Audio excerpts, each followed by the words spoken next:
Weaving in ends using duplicate stitch. I like to weave in my ends using a tapestry needle rather than a crochet hook. A tapestry needle is a little larger than a sewing needle, and it has a blunt tip.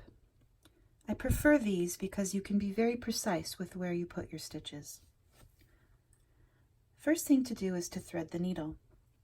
If you make a loop and then pull on the loop around your needle tip, it helps create a little lump that's easier to push through the eye of the needle than by wetting it with your mouth.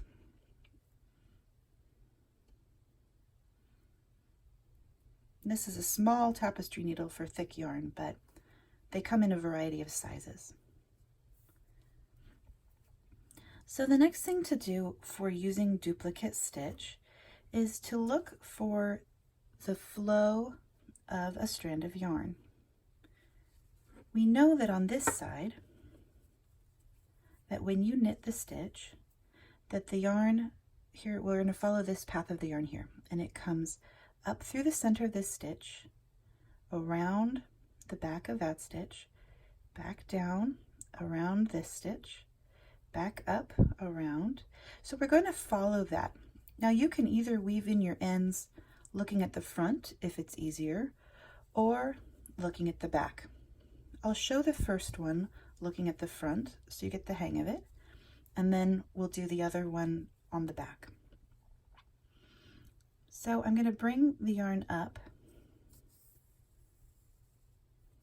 here, and we're going to follow this row of stitches.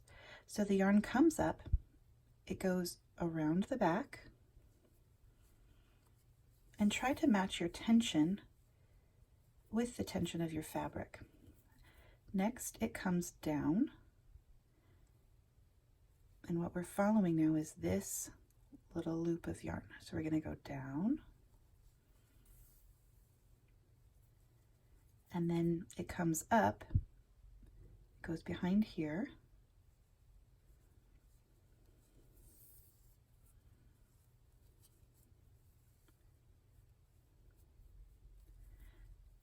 back down through the base of the V and up through the base of the next V.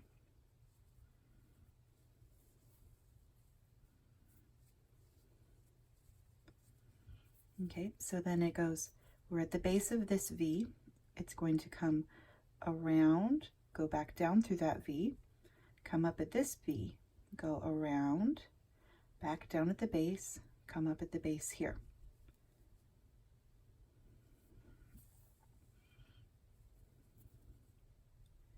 And when you stitch in your ends this way, they are practically invisible and they will not pop out.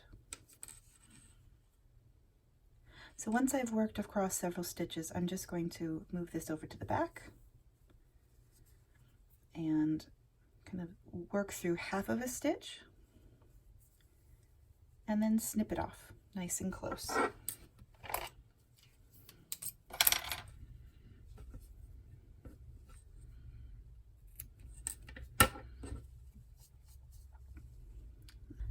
That end is not going to pop out, and it's virtually impossible to see from the front.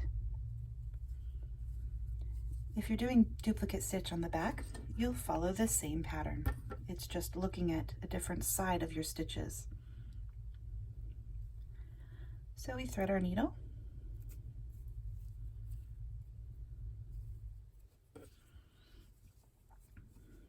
So now we're looking at these U shapes. Upside down U's and right side up U's, or smiley faces and frowny faces, however you'd like to say it. So I'm going to start here.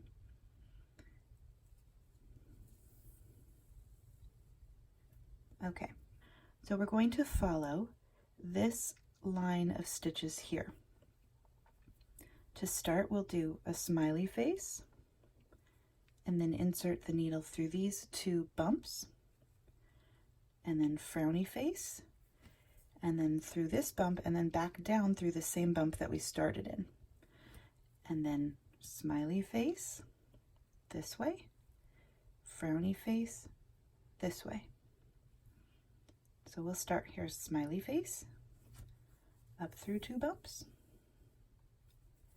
There's our frowny face, down through 2 bumps. Smiley face, up through 2 bumps. And you can kind of tug on your fabric if you want to make sure that the tension is right. There's our frowny face, down through 2 bumps. So you'll continue in this manner till you've done about 1 inch or 1.5 inches. And then once again, you can kind of poke it through half of a stitch and snip it off close to where you stopped. And that just disappears right in there. So that's my preferred way of weaving in my ends.